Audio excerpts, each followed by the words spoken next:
Hey, and welcome to Board with Life News for December 9th. Today we're going to talk about Smash Up, and we're also going to talk about a couple different Kickstarter games that are going on right now that you might be interested in. Hey, I'm Chris. Welcome to Board with Life News. Tomorrow we have a bit and it's on bananagrams, and you go like, bananagrams, whatever, I don't care. You should probably tune in because it gets really weird, and it's a pretty silly bit. And in that regard, we're actually going to be taking a short break from doing some bits for probably the rest of December after Tuesday. We were going to film a bunch today or this week, but snowpocalypse happened in Texas, and it looks like this outside. So basically the whole city's been shut down for like 3 or 4 days, and we can't get anywhere, so we weren't able to shoot the bits. So we'll pick back up in January. We're going to have other stuff coming out, like One Night Werewolf Let's Play. We're going to try to keep as many videos coming as possible over the holidays, but it might slow down a little bit for a couple weeks for that reason. Let's get into news. It's been a really slow news week. We've had a couple of those in a row now, but AEG announced that their new expansion / standalone game for Smash Up is Smash Up Science Fiction Double Feature. So it's a 2-player standalone game, or it can be combined with any of the other Smash Up factions into the base game, basically. It adds into Smash Up time travelers, cyborg apes, of course, super spies, and shapeshifters. So for those of y'all unfamiliar with Smash Up, basically you take 2 factions of cards that can be dinosaurs or zombies or ninjas or pirates or the ones I just named, and you shuffle them together and that's your deck. And you're trying to like take over bases, which are other cards, by playing your characters. So it's a fun little like mashup game, and each faction functions differently with the one that you combine. So there's a lot of different replay value and different possibilities on combinations. All right, so now I'm going to talk about 3 different Kickstarter games that are pretty interesting in different ways, and you might be interested in. First up is called Where Art Thou, Romeo? And this is a micro game or nano game. It is incredibly small. It's for 3 to 5 players, and it's a hidden role social deduction game, sort of like Werewolf. And it only costs $1 on Kickstarter. $1 shipped if you're in the US. It's a pay what you want Kickstarter though, which is a new thing that's happening, where if you would like to pay more than $1 for an entire game, which you probably should, because it's a whole game for $1, shipping included, you can pay what you want. It's $1 for US, $3 for international. It's a fun little tiny micro game. You can keep it in your wallet. I think it's 5 cards or 7 cards or something like that. So yeah, go ahead and do that right now. Links down below. Moving on to other Kickstarters.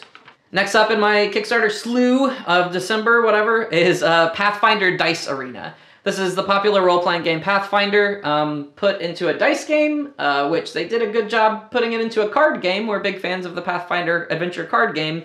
So this is a dice rolling game with variable powers. You're trying to build like patterns of different symbols on your die that can trigger certain powers. You can buy different things with your gold and all that kind of stuff. So it's kind of like a little role-playing game in a dice game. It sounds interesting. If you're into dice games, you should probably pick it up because you're into dice games. But it's $62 right now for the base game on Kickstarter. Speaking of role-playing games, you roll dice, and role-playing games, you play a role. It's spelled differently, but I'm pretty excited about this game. It's called Ryutama.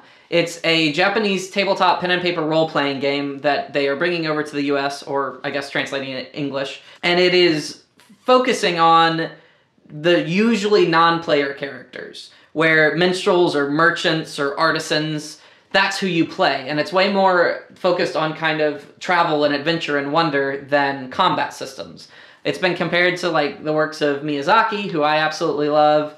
And it seems like a very interesting, very fun, different role-playing game. The artwork is absolutely gorgeous. I'm very excited about this coming over. So if you're into tabletop role-playing games, especially different ones, you might want to check this out. Right now it's $15 for the PDF version, and it's $40 if you want the hardbound book, which is what I bought, because I'm a nerd. Alright, that was the news this week. Please make sure to subscribe and stay tuned. December is going to be a little wonky, so you want to keep up with all that kind of stuff. Follow us on Twitter, like us on Facebook. We're really good about updating that, and all that kind of jazz.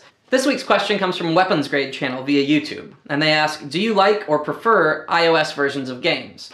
Yes and no. I very much like iOS versions of games or Android or any of those app versions of games. I think it's really cool that you can play a game live with people all over the world.